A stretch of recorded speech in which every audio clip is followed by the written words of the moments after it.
cáncer de pulmón, hay cáncer. Los cánceres en general, habrán algunos que son más agresivos y otros menos agresivos. El cáncer de pulmón será agresivo. El cáncer de pulmón en 4 meses nada, cirugía, quimioterapia, radioterapia, hace metástasis rápido y el paciente se fallece. ¿Y quiénes serán cáncer de pulmón? Al que hay algún elemento, los fumadores, así también. Felizmente ahora hay menos fumadores que antes. Inclusive los médicos eran fumadores. No, había médicos que sabían, tenían su consulta, salían un ratito y fumaban. Ahora ningún médico, por lo menos en el hospital está prohibido. No, ahí se siente el olor y la enfermera lo detecta. A veces fuman y lo pasadizos, los pacientes ya no. Entonces, cáncer de pulmón es frecuente en un paciente con cerebro que tiene cáncer. ¿Cuántos cigarrillos se fuman? 2 cajetillas, 3 cajetillas al día. Durante 20 años. Durante 20 años, 3 cajetillas son 60 cigarros diarios. No solamente es cáncer de pulmón, cáncer del aire, por donde pasa la nicotina. Cáncer de laringe. El paciente no puede respirar. Ahora el examen, cáncer de laringe. Hay que sacar la laringe. Entonces, el pulmón es un órgano vital. El pulmón, ¿con qué órgano trabaja? Con el corazón. Son 2 hermanos siameses, no pueden separarse. Si el pulmón tiene algún problema, repercute sobre el corazón. Si el corazón tiene algún problema, repercute sobre el corazón. Los trabajan en el mismo tiempo y nunca dejan de trabajar. Bueno, entonces, y esto se ha visto. El oxígeno es vital para el paciente. Uno, el que nace, no sabe que existe el oxígeno y no vive y respira. ¿Qué pasaba con el COVID? No había oxígeno. Buscaban oxígeno. Entonces el paciente diario consume una cantidad de balones de oxígeno y no nos damos cuenta. Entonces, los pulmones son órganos importantes para mantener la vida de la persona. Solamente hay que tener problemas para entender el valor de los pulmones. Si no, no lo entendemos. ¿Cuál es la función de los pulmones? Aquí finalmente tenemos un alveolo y un capilar. Aquí se llama la membrana alveolo capilar. Aquí es donde se produce el intercambio gaseoso. Si esto está lleno de líquido, ¿cómo pasa el oxígeno? Y si este está coagulado, ¿cómo pasa del glóbulo rojo? ¿Cómo desprende el CO2 y cómo captura el oxígeno? Si no hay circulación para coagular. No, esta es la zona donde se hace. Y durante el COVID, esto se llenaba de líquido y esto estaba coagulado. No había forma. Ningún medicamento puede eliminar. El anticoagulante, cuando ya está generando la coagulación, podría bloquear, pero si está bloqueado, tiene lleno de coágulos en el cerebro. Entonces la función del pulmón es oxigenar la sangre. ¿No? Al colocar el aire inspirado, al ingresar el aire inspirado, y entra en contacto a través de esta membrana con los glóbulos rojos. ¿Cómo se llama el mecanismo? Hematosis. El intercambio se llama hematosis. Se produce el intercambio gaseoso. Y cuando se llena de líquido, ¿cómo se llama? Neumonía. ¿Y cómo sé que tiene neumonía? ¿Tiene pena? No, escuchan eso en el pulmón. Aquí tiene una neumonía y el paciente hay que hospitalizar. El oxígeno es vital para el vida. De 4 a 5 minutos sin oxígeno, el paciente se muere. Y rápidamente tienen que ir a la tráquea para colocar un tubo de traqueotomía, un tubo veces hay atragantamiento, ¿no? Se ponen a tomar y comer. Y él está mareado siquiera con comida en la boca. Y como es aire sable, se cae así y lo aspira. Y se va a la vía respiratoria. ¿Qué harían ahí? La maniobra de James. La maniobra. A la persona va por detrás, lo abraza y comprime su tórax del paciente con su tórax, con toda la fuerza. Puede romper la costilla, no importa, pero va a vivir con la jaula torácica y el aire que quede atrapado en los pulmones sale a presión y elimina el cuerpo y le salva la vida. ¿Cómo se llama la maniobra de James? Busquen en YouTube cómo se hace, porque no saben en qué momento van a tener un familiar o una amiga. Y si que van a hacer, que van a dar un golpe en la nuca, no va a funcionar. Si fuera un niño, se sientan en una silla y al niño lo ponen boca abajo contra su rodilla y entre las dos escápulas le dan un golpe de tal forma que comprimen la jaula torácica y lo pulmón y sale el cuerpo. Depende de fractura de una costilla, pero no despacito, le dan un golpe para comprimir a los pulmones. Entonces, lo primero que hay que hacer es eso en una atragantamiento. También tenemos tumores malignos de la tiroides. El tumor maligno de la tiroides invade la laringe.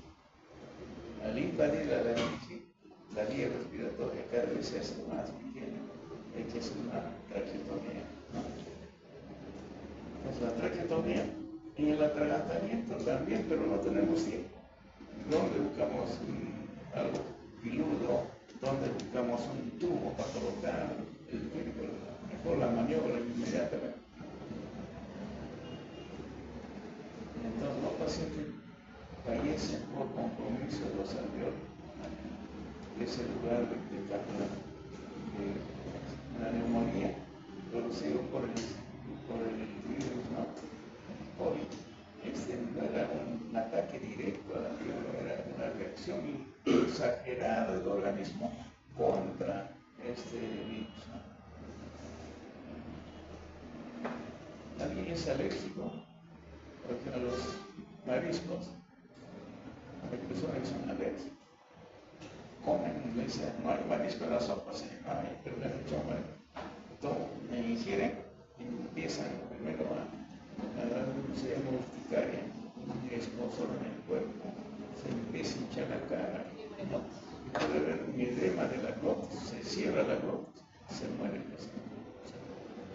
Se muere. Ahí harían la maniobra de James.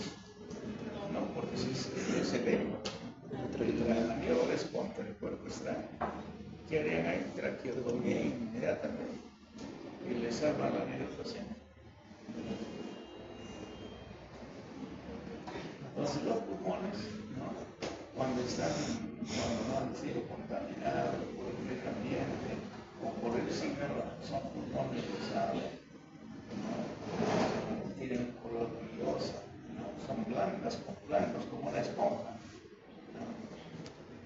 Esa es la característica de los pulmones. Son pulmones elásticos, que curan fibra elástica.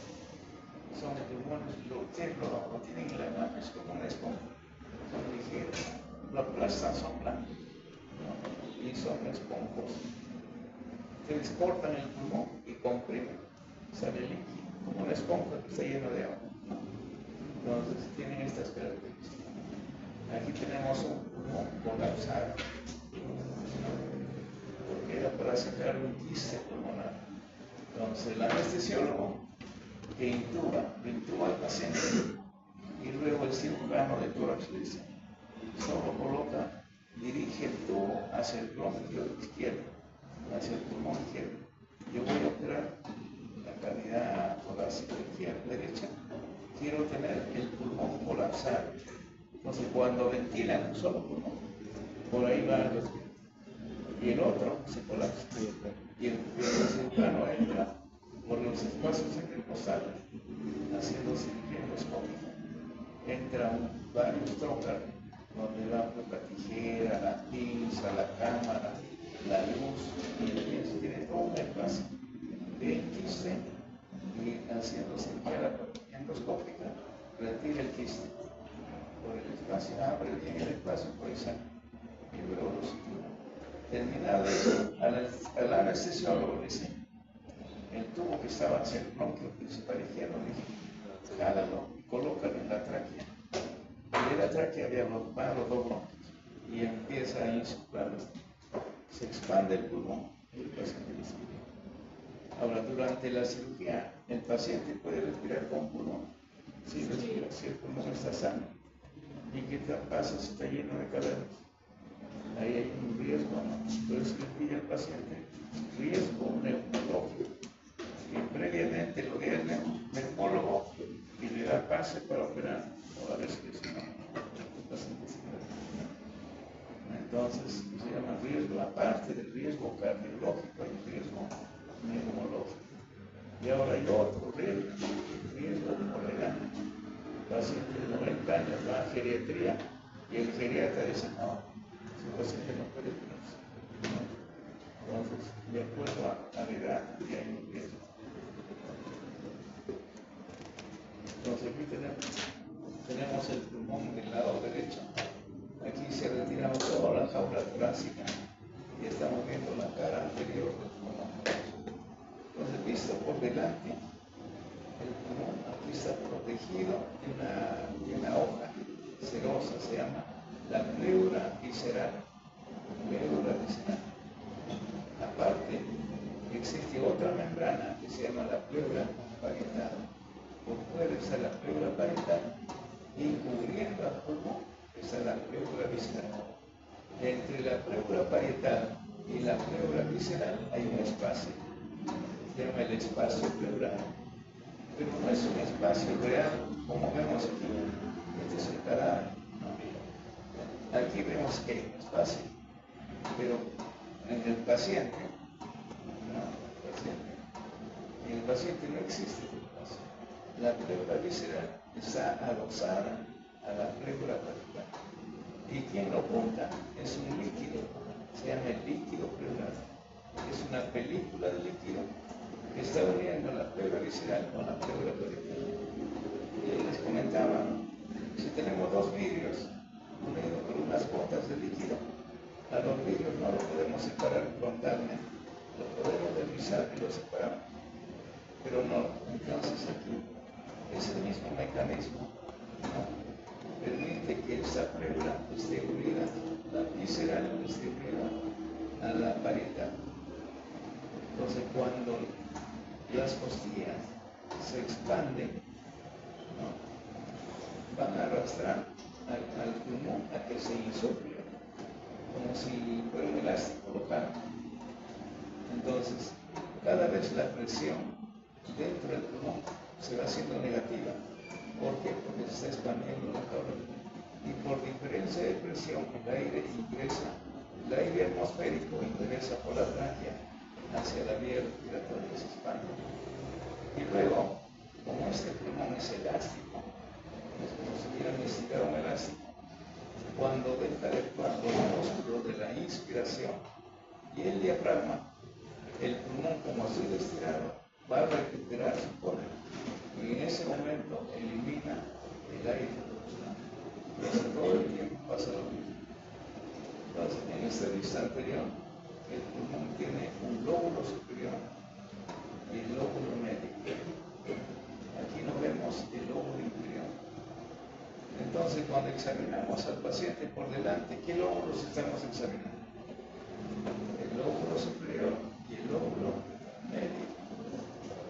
No es el lóbulo inferior, porque el lóbulo inferior es más lateral y es posterior.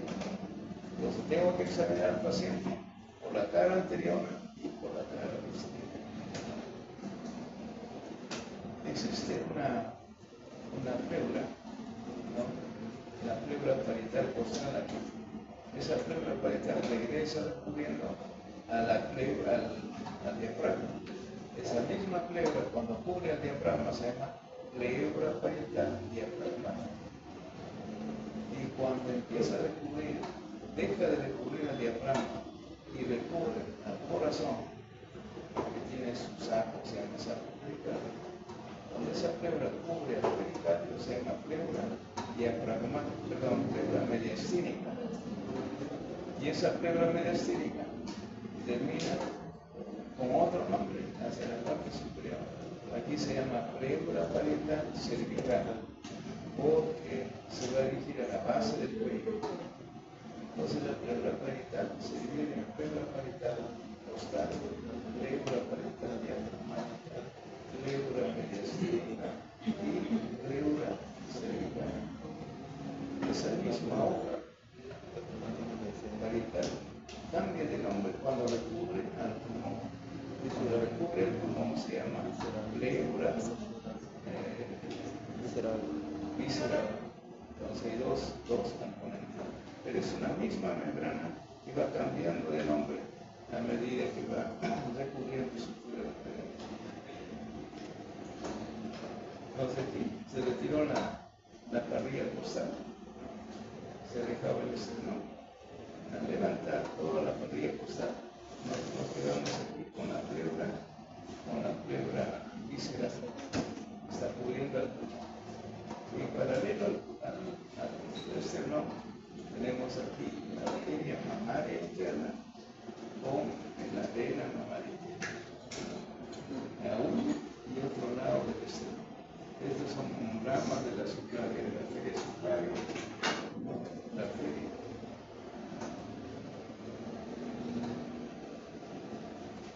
Tenemos el vértice del pulmón. Si es el pulmón, se llama vértice pulmonar. La tuberculosis, ¿por qué esa parte del pulmón tiene mayor predilección? Por el vértice. Entonces, lo primero que tiene que ver en un paciente con sospecha de tuberculosis, buscar el vértice, porque ahí es donde se sienta con mayor frecuencia la tuberculosis. Y luego, a partir de ahí, se puede extender al resto del pulmón. Entonces, este es el vértice pulmonar y está cubierto por la cúpula pleural. La pleura que cubre al vértice del pulmón se llama cúpula pleural. Ahora esta cúpula pleural sobresale, quita la primera costilla y la cúpula va a salir, va a sobresalir, pasar de 2 a 3 centímetros por encima de la primera costilla. Aquí tenemos el nervio que inerva el diafragma, se llama el nervio crénico. ¿Quién inerva el diafragma? El nervio crénico. ¿Dónde nace el nervio crénico? En C3, C4, C5. ¿Y por dónde pasa? Pasa por la pleura, entre la pleura parietal mediastínica y el saco pericardio. El corazón tiene su propio saco, se llama saco pericardio. Entre el saco pericardio y la pleura parietal mediastínica, por ahí desciende el plénico. Aquí está el plénico del lado opuesto.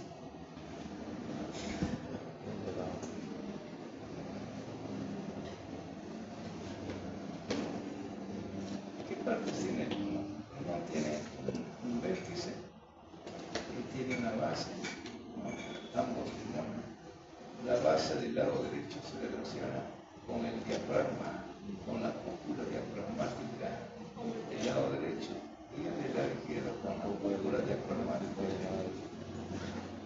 Si atravesamos el diafragma, aquí sale la cúpula diafragmática del lado derecho y el pulmón descansa sobre la cúpula diafragmática derecha y aquí sobre la cúpula diafragmática. ¿Cuál cúpula del diafragma? O sea, ¿cuál elevación del diafragma? Alcanza un nivel más superior del lado derecho. ¿Quién genera esa cúpula derecha? El hígado. El hígado empuja el diafragma y genera la cúpula diafragmática derecha. Ahora, esta relación es importante. Cuidado que hay parásitos de la oveja que parte del ciclo se cumple en el perro y la otra parte en el humano. Y estos parásitos tienen predilección por el hígado y pueden atravesar El diafragma es una lámina de músculo muy delgado, lo atraviesa en el diafragma y invade. Entonces, hay que tener cuidado con el tipo, ¿no? O evitar, por ejemplo, estos le comenté eso, ¿no? En la sierra que hacen con las vísceras de las ovejas, ¿a quién le dan? Al perro. No tiran ahí al perro. Pero en esas vísceras, ¿no? En las ovejas hay un parásito. Y ese parásito cumple su ciclo en el intestino del perro. Y al final elimina huevos por las heces. Y el perro que hace se lame. Se lame y pues aquí le da un besito a su dueño. Y le pasa los huevos. Le pasa los huevos. Y ese parásito cumple su ciclo en la persona y luego se aloja en el hígado. Y va a desarrollar estos parásitos y atraviesa el diafragma y invade. Y una vez diagnosticado, va a la doctora y tiene que sacar, son quistes llenos, tiene que sacar al parásito, pero con toda la cápsula, con todo su cuerpo, y no debe permitir que se rompa, porque si se rompe, se viene el perro, se llama cáncer blanco, ya no se puede, ya tendría que sacar todo el pulmón, ¿no? Entonces, hay que evitar las parasitosis con medidas higiénicas, como sanitarias. Entonces el pulmón tiene un vértice, tiene una base, ¿no? Ambos. Aquí tenemos las caras, aquí tenemos el pulmón del lado derecho, este es el pulmón del lado izquierdo, esta es su cara lateral, la cara costal, mejor llamamos cara costal. La cara costal es toda la superficie que está en relación por detrás, lateralmente, y la parte inferior con la costilla. Como se relaciona con la costilla, se llama cara costal. Y la cara que está mirando al mediastino, se llama cara, todo es cara mediastina. Entonces los pulmones tienen una cara costal y tienen una cara mediastina. Y mira el mediastino, mira el corazón, a los grandes vasos que ingresan a salir. Tiene un vértice y tiene una base. Tiene un borde inferior apilado. Este borde inferior del pulmón es el que va al fondo de saco entre el diafragma y la parrilla costal. Aquí tenemos este espacio que existe aquí, se llama fondo de saco costo diafragmático. Entonces, entre las costillas y el diafragma. Se llama fondo de saco costo diafragmático. Entonces, ese fondo de saco no va a generar o va a hacer que el pulmón en su borde inferior sea apilado, agudo. Esto va a ir hacia el fondo del saco. Y aquí estaría el diafragma. Si es del lado derecho, esta es la huella del hígado. El hígado deja su presión en la cara inferior. El pulmón del lado derecho tiene dos cisuras. Este surco se llama cisura, se llama la cisura oblicua. Y esta es la cisura horizontal. En algunos libros dice fisura con F y en otros con C, cisura. Igual es sinónimo. Entonces tenemos una cisura oblicua y una cisura oblicua. Estas dos cisuras dividen al pulmón en un lóbulo superior y un lóbulo medio y un lóbulo inferior. Este es visto lateralmente, más lateral que antes. Entonces, cuando examinan los médicos, ¿por dónde examinan al pulmón? ¿Por delante o por detrás? ¿Dónde colocan el estetoscopio? Generalmente a la espalda. A ver, sáquese la casaca. Y le dicen, ¿me saco el resto? No, así no. Y está bien el examen con camisa. Tiene que ir el estetoscopio, tiene que ir a la piel. Entonces, si examina por detrás, ¿qué lóbulo se está examinando? El lóbulo superior y el lóbulo inferior. esté examinando el lóbulo medio. Entonces, tenemos que examinar por la parte posterior, por la parte lateral. Vamos al hueco axilar, desde la axila debe examinarse hacia abajo. Se le pide que levante, haga reducción del brazo y coloca este topóquio en el hueco de la axila. De ahí van bajando. ¿Qué se le pide al paciente cuando va a examinar? Tome, pero sin hacer bulla, porque hay soplos pulmonares que al tomar con ruido se siente como un soplo pulmonar. Entonces tome aire, pero sin hacer ruido. No, empieza a tomar aire. Ahí es donde hay un sonido que se llama murmullo vesicular. O sea, cuando el aire ingresa al pulmón normalmente genera un ruido, se llama murmullo vesicular. ¿No?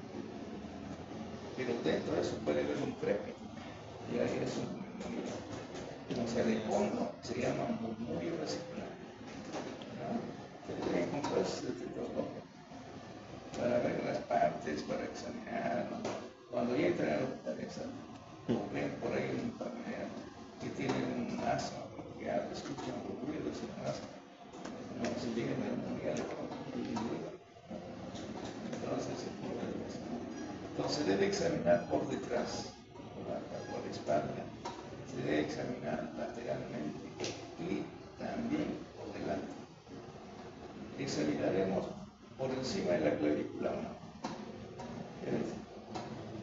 Colocarán arriba, por encima, o por debajo. También se examina por arriba. Porque aquí van a escuchar al vértice, ya comienza por delante, por la fosa supraclavicular, ahí y ahí están escuchando el vértice del pulmón. Porque le dije que el vértice sobresale por encima de la primera costilla. ¿Y cómo evalúo eso? Por encima de la columna y luego desciendo por la parte anterior del tórax. También examinado uno, examina el otro. Entonces, desde que estén en el hospital y desde que examinen al paciente con el torso desnudo, la cara mediastínica, aquí en la cara externa o costal, la costilla deja su huella, deja su impresión. Deja su marca las costillas. Igual, en la cara mediastínica, aquí el corazón deja su impresión, se llama impresión cardíaca. Este pulmón es del lado derecho, este pulmón es del lado izquierdo. Cara costal, cara mediastínica, pero del otro. ¿Cómo se llama el área por donde ingresan los vasos y el bronquio? Toda esta superficie se llama ilio. ¿En qué cara es el ilio pulmonar? Está en la cara mediastínica. ¿Qué es ilio? En la superficie del pulmón, por donde ingresa el bronquio, por donde ingresan las venas pulmonares, por donde sale la fiebre. Ese es el ilio, la superficie. ¿Cómo se llama? El conjunto de estructuras cubierto por pleura. La pleura aquí está cubierta. Se llama pedículo pulmonar. El pedículo es el manojo, ¿no? Si tengo aquí el bronquio, la arteria, la vena, todo lo que estoy cogiendo se llama pedículo. Y el área por donde ingresa el pulmón, a eso se llama ilio. Ilio pulmonar es diferente a pedículo pulmonar. Ahora, ¿qué pleura está aquí? ¿Qué pleura será la que envuelve el pulmón? ¿La parietal o la visceral? La visceral cubre el pulmón. Pero no hay pleura visceral donde está el ilio. No, aquí está desprovisto de pleura. Porque la pleura parietal comienza a cubrir y transformarse en pleura visceral a partir de ese cuerpo. Ahora, esta pleura, o la transición de pleura entre parietal y visceral, continúa hacia abajo, en la cara mediastínica. Luego de cubrir la película, se va hacia aquí, hacia la parte inferior y luego regresa. Porque la pleura no empaqueta solo el pedículo pulmonar, porque deja un espacio inspiración y la expiración, el ilio baja al sur. Aquí hay constante movimiento, entonces así desde espacio, para descender el pedículo, para ascender el pedículo durante la expiración. Entonces el pulmón derecho es más grande que el izquierdo, más grande, es más pesado, pesa más que el lado izquierdo, pero tiene menor altura, en general es más grande, pero es más, de menor altura, es más ancho, no más pesado. Presenta dos fisuras, la fisura oblicua y la fisura horizontal. Tiene tres lóbulos, el lóbulo superior, el lóbulo medio y el lóbulo inferior. El borde anterior, este es el borde anterior, más o menos recto, paralelo al exterior. El pulmón izquierdo en volumen es más pequeño, porque el corazón le quita espacio. Entonces el pulmón izquierdo es más pequeño, es más liviano, pero es más alto, y es más angosto, más alto, liviano. Presenta una sola cisura, se llama cisura oblicua. Esta cisura oblicua origina el lóbulo superior, que se va desde el vértice hasta la base, es el lóbulo superior, y el lóbulo inferior, dos lóbulos. Entonces aquí tengo que examinar. Si examino por delante, ¿a quién estoy examinando? Aquí el lóbulo superior, no solo el lóbulo superior. Si examino por detrás, el lóbulo superior y el lóbulo inferior. Si examino lateralmente, el lóbulo superior y el lóbulo inferior. Entonces hay que examinar en todas las caras del tórax. Ahora, la parte del lóbulo superior, que es aquí delgada, a esto se llama língula. Los perritos no tienen la lengua larga y delgada, es igualito que esto. Se llama língula. Parte del lóbulo superior del pulmón izquierdo. Esta es la cara merecida del pulmón izquierdo. Entonces aquí estamos. ¿Quiénes dejan su impresión? Aquí, en el corazón. Se llama impresión cardíaca. Por detrás, este es el borde anterior. Este es el borde inferior. Y aquí tiene un borde posterior. El borde posterior es redondeado, en cambio el borde anterior es afilado, igual que el borde anterior. Cerca al borde posterior, esa es la impresión de que de la aorta, la arteria aorta de Jesús veía en la cara cívica del pulmón izquierdo.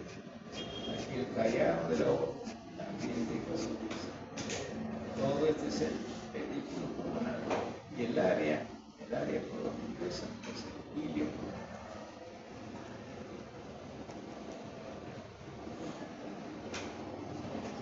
Tenemos lo mismo, el pulmón del lado izquierdo, su borde anterior, la língula, la impresión cardíaca, el borde posterior, el borde inferior relacionado con el diafragma. Y aquí tenemos el canal para la aorta de Jesús brilla en la cara peristérica del pulmón izquierdo.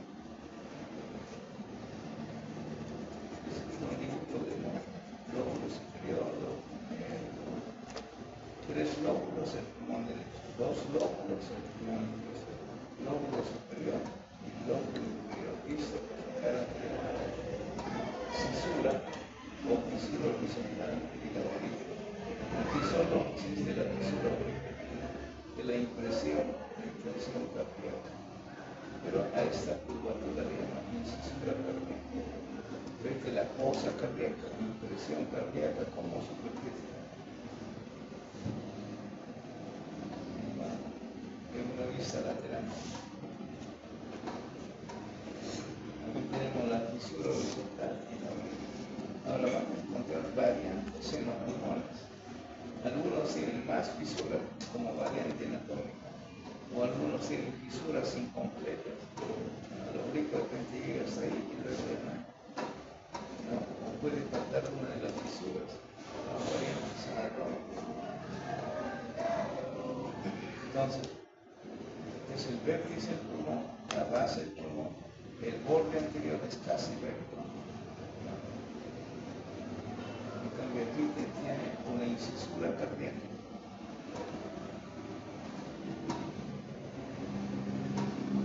Tenemos la tráquea, el bronquio principal derecho, el bronquio principal izquierdo. ¿Cuál es la diferencia entre los bronquios? El bronquio principal derecho es más corto, este es más largo, este es más, tiene mayor calibre, este tiene menor calibre. Este tiene mayor luz, menor luz. Este es más reflectado, este es más horizontal. ¿En cuántos bronquios se divide el bronquio principal? Si este tiene tres lóbulos, lóbulos superiores, lóbulo medio, lóbulo inferior. Entonces, este bronquio principal se tiene que dividir o tiene que tener tres bronquios lobares: bronquio lobar superior, bronquio lobar medio y bronquio lobar inferior. Igual aquí, como tiene dos lóbulos, tiene que tener dos bronquios lobares superior y bronquio lobar inferior. Lo que sigue al división serían los bronquios segmentales.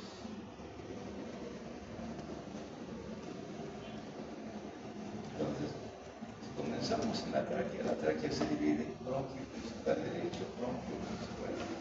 Aquí están las diferencias.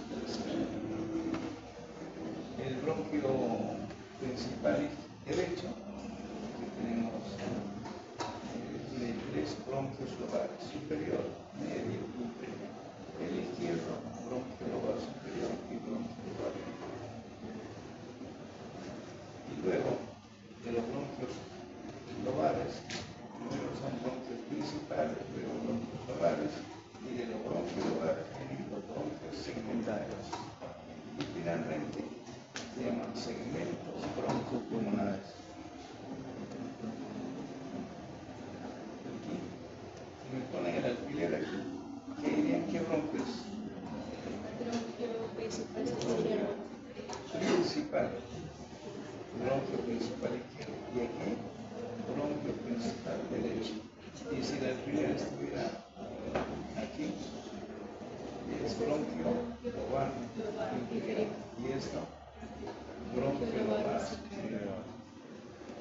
Y estos bronquios lobares se dividen en bronquios segmentales.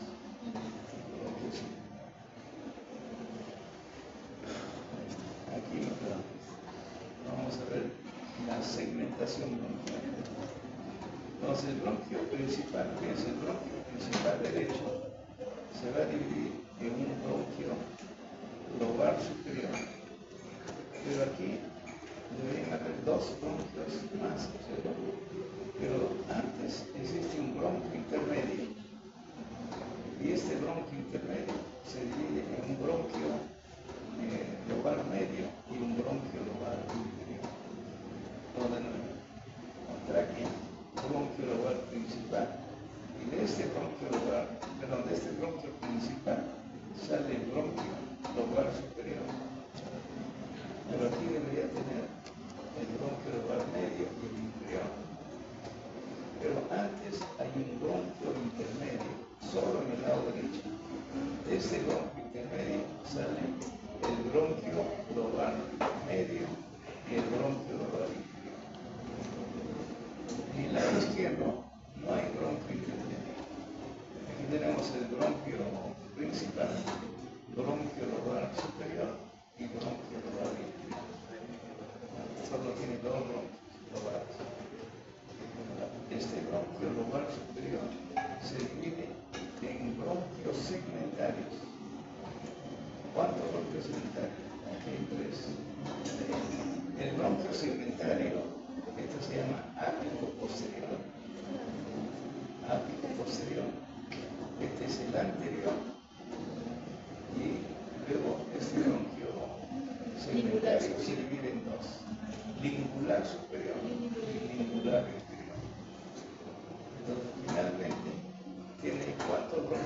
segmentarios, el ápico posterior, el anterior, el lingular superior y el lingular inferior. Esto se enumera. El ápico posterior es el 1 y 2. El anterior es el 3. El lingular superior es el 4 y el lingular inferior es el 5. El bronquio segmentario 5. Entonces aquí tenemos, si con números lo señalamos, serían 5 bronquios segmentarios, pero considerando que el 1 y 2 está formando el ápico posterior. El bronquio lobar inferior, su primer bronquio segmentario lo da en la parte más elevada, aquí, este. Se llama bronquio segmentario apical. Este sale de un solo tramo. Bronquio segmentario apical es posterior. Bronquio segmentario apical, que debe salir de un solo tramo y se divide. Es el primer bronquio segmentario del bronquio lobar inferior. Luego tenemos los otros bronquios segmentarios. El anteromediano va adelante, pero hacia la cara mediana. El anteromediano. Se llama también anteromedio basal, porque va hacia la base. Todos estos bronquios segmentarios van a ir hacia la base del pulmón.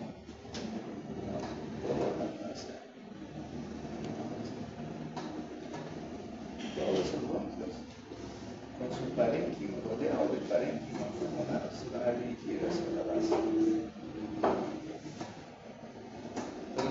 Todos tienen en su nombre basal. Entonces aquí tenemos ¿qué bronquios segmentarios tenemos? Uno tenemos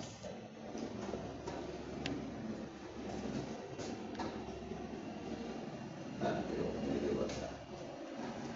Entonces, en el lado derecho, este anteromedio basal se divide en dos: anterobasal y medio basal.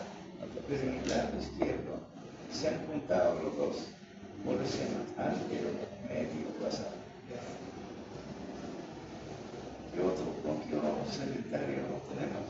Habrá un basal lateral, habrá un póstero basal lateral y póstero basal. Entonces tenemos uno, el apical o superior 1. Aquí nos habíamos quedado en el número 5, el apical es el 6.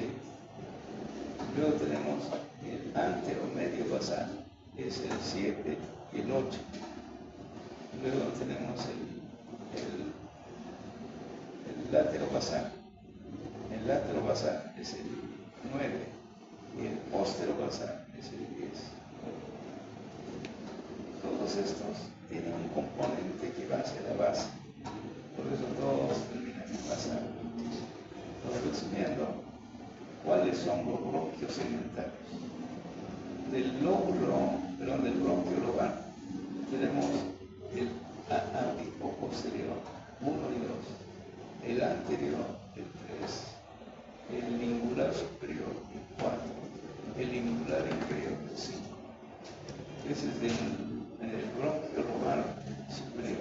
Ahora, del bronquio lobar inferior, el primerito que sale es el apical o superior.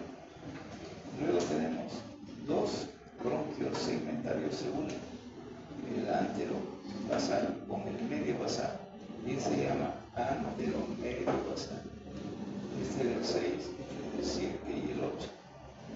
El 9 es el látero basal y el 10 es el póstero basal. Entonces, aquí 2 se han unido el 1 y 2, y aquí se ha unido el 7 con el 8. Ahora, en el lado derecho, tenemos el bronquio principal derecho.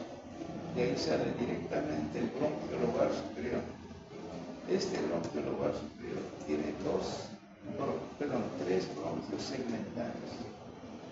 El apical es este, el anterior y el posterior. bronquio segmentario apical, bronquio segmentario posterior y bronquio segmentario anterior. Luego tenemos aquí un bronquio intermedio. De este bronquio intermedio sale el bronquio lobar medio y el bronquio lobar inferior. El bronquio lobar medio tiene dos bronquios segmentarios, uno lateral y uno medial. Lateral y medial. Aquí tenemos tres, el 1, el 2, el 3. El 4 es el medial, el 5 es el lateral. Ahora, el bronquio lobar inferior salen los otros 5. El primero que sale es este, equivalente a este. Es el apical, el bronquio segmentario apical. Aquí tenemos el anterobasal, el medio basal, el posterobasal y el laterobasal. Aquí están separados todos. Hay un medio basal que mira la línea media, hay un anterobasal, un laterobasal y un posterobasal. Anterior, lateral y posterior. Aquí están separados el medial con el anterior están separados. Entonces aquí es 1, 2, 3, el medio bronquio segmentario medial, el 4, el 5, el apical, el 6 igual, el 7 es el medial, el 8 es el anterior, el lateral es el 9 y el posterior es el 10. Aquí todos los bronquios segmentarios están separados. Entonces, cuando hay alguna enfermedad muy localizada, simplemente sacan el bronquio segmentario con el parénquima y no tienen que tocar el resto. Antes hacían una neumonectomía, sacaban todo el pulmón, y después sacaban un lobo, una lobectomía. Ahora hacen segmentectomía, solo el segmento. Y lo mismo, nada más en los nombres. Aquí tenemos el apical, el posterior, el anterior, el lóbulo superior. Este es el bronquio segmentario medial. De ahí sale el bronquio lobar medio para el medial y para el lateral. Y del bronquio lobar inferior, primero el apical, luego el medio basal, luego el anterobasal, el laterobasal y el posterobasal. Pero también, igual que en cualquier parte anatómica, vamos a encontrar variantes anatómicas. ¿Y qué es la carina? La carina es la división de la tráquea. El ángulo potente de la luz se ve la carina, la división. ¿Cómo se divide la tráquea en dos bronquios? Y aquí está la segmentación pulmonar. Esto se llama segmentos broncopulmonares. El apical es el 1, el posterior es el 2, el anterior es el 3, el lateral es el 4, el medial es el 5. Luego se van a separar al apical, es el 6, el apical del lóbulo inferior. El 7, aquí no lo vemos, está en la cara mediastínica. El 8, y a partir de aquí sale el 8, el anterobasal, el laterobasal y el posterobasal. Esto lo que tiene nombre de basal, tiene una parte en la base. Algunos al 6 lo llaman ápico basal, pero aquí no hasta el apical. El apical está arriba. Solo los que están en la parte inferior tienen un área que le corresponde, el respectivo pulmón. En el pulmón izquierdo, este es el mismo pulmón derecho. Esta es su cara externa, cara costal, esta es su cara mediastínica, el mismo pulmón. Y esta es la base del mismo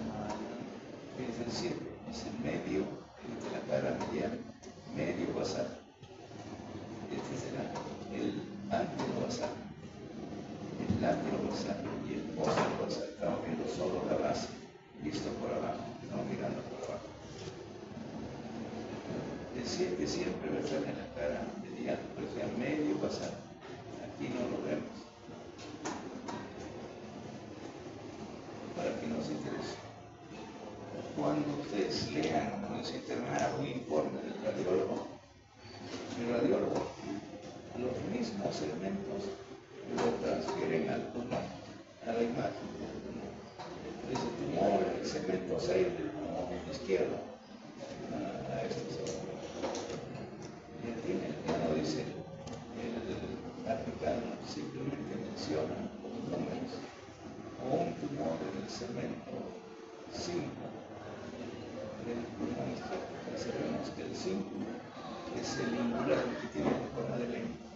Es el tumor o compromiso de varios segmentos broncopulmonares. A esto se llama segmento broncopulmonar. O aquí estamos viendo el bronquio segmental, aquí no vemos bronquio. Estamos viendo parénquima pulmonar. Y a eso se llama segmento broncopulmonar. Cada uno de estos es un segmento broncopulmonar. Este del lado izquierdo. En el lado izquierdo se une el ápico posterior. Es 1 y 2. El anterior es el 3.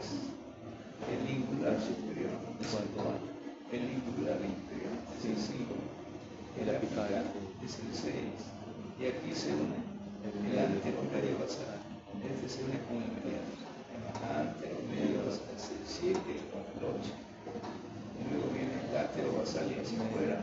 Y hacia atrás el postero basal. 6, 7, 8, 9. Observa. Un segmento broncopulmonar. En el examen práctica ponemos un alfiler aquí, pondrán segmento broncopulmonar ápico posterior, pero han reconocido que este es el pulmón izquierdo. En una vista posterior, ambos pulmones. El lado izquierdo siempre el 1 o el 2 es el ápico posterior. El 6 es el apical del lóbulo superior. El 10 es el póstero basal. Aquí el segmento del lóbulo medio. Aquí parte está el 4 y el 5. Aquí está la numeración del pulmón derecho. Cada uno tiene un número. Entonces el examen podemos poner un número. Ustedes tienen que ponerlo o relacionar con los nombres. O ponemos los nombres con los números. Entonces, ¿por dónde examinamos? Examinamos así. No, con calma y salud. Tienen que quitar el torso del señor. En el hospital 2 de Mayo, ahí llevé el curso de medicina interna como alumno. Y ahí nos prohibían hacer examen. Teníamos que examinar. Pero primero pedir el permiso al paciente. Decirle, explicarle cuál es su opinión. Entonces, cuando el paciente entiende, colabora. No le saques el color. Pedirle. Si no quiere, levanta todo. Entonces, hay que pedirle permiso. Y con mayor razón, cuando uno es alumno, ¿no? Viene un alumno al examen, yo te pregunto al examen, y se incomoda. Pero si hablan en términos amables, el paciente entiende, etc.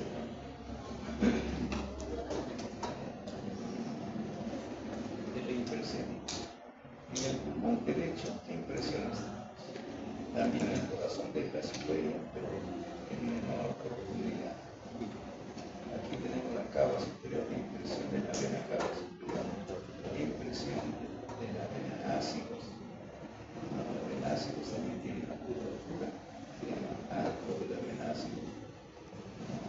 El esófago deja su huella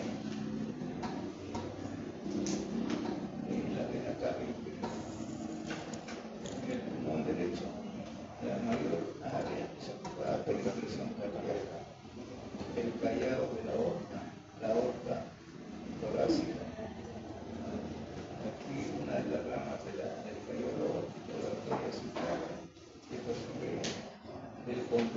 básico que es una vía linfática.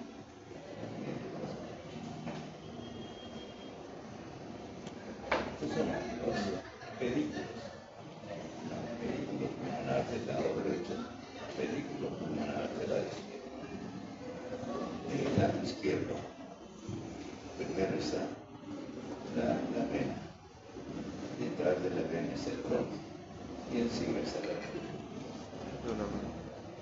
Entonces dice que cuando se dice hay que entrar entre la arteria pulmonar y la vena pulmonar superior, por ahí ingresar para evaluar o para demostrar la presencia del bronquio principal izquierdo. Esto se llama esta pleura que envuelve más allá del borde inferior, se llama ligamento pulmonar. Estos son los ligamentos pulmonares. El pedículo puede descender durante la respiración. Necesita espacio para poder mover. Porque el diafragma, cuando inspira, ¿qué pasa con el diafragma? Desciende. Al descender, ¿qué va a pasar con el pulmón? También va a descender. Y el pedículo también necesita un espacio por donde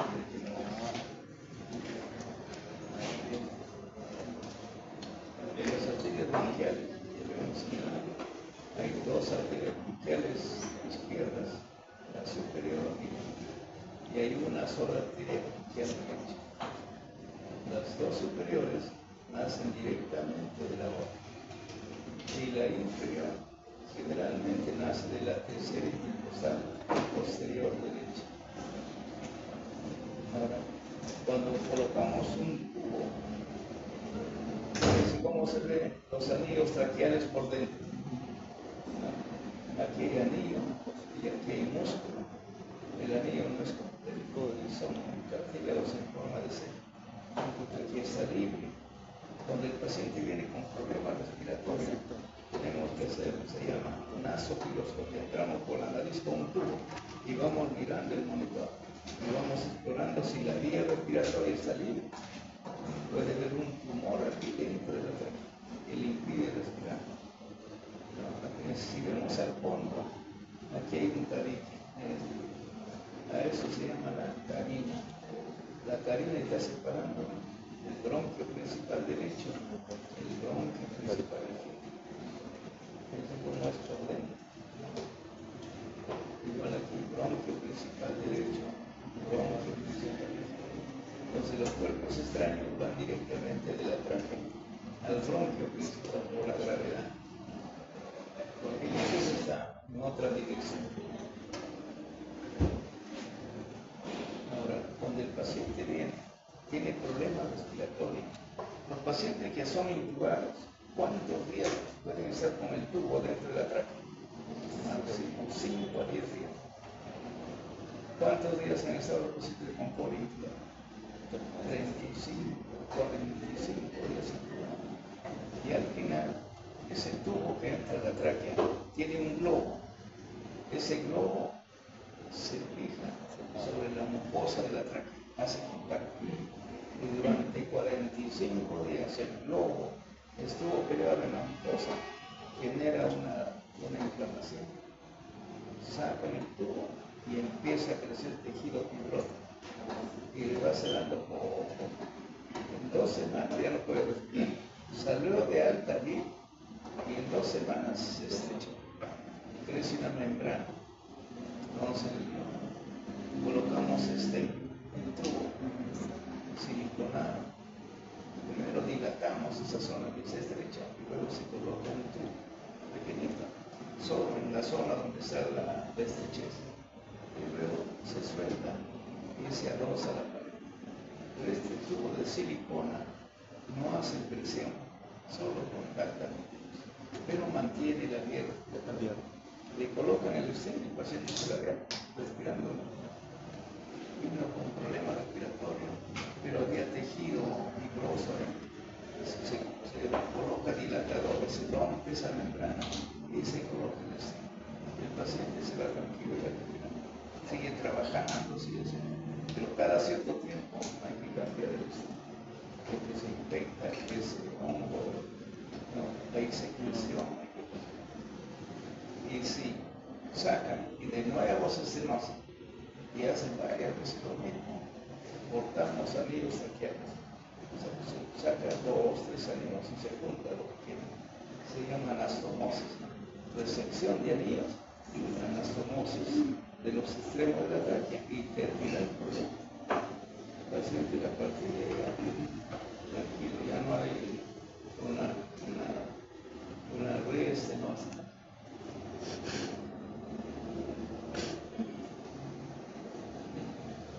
Aquí lo terminamos. 10 y 10. Ya, ahí lo quedamos.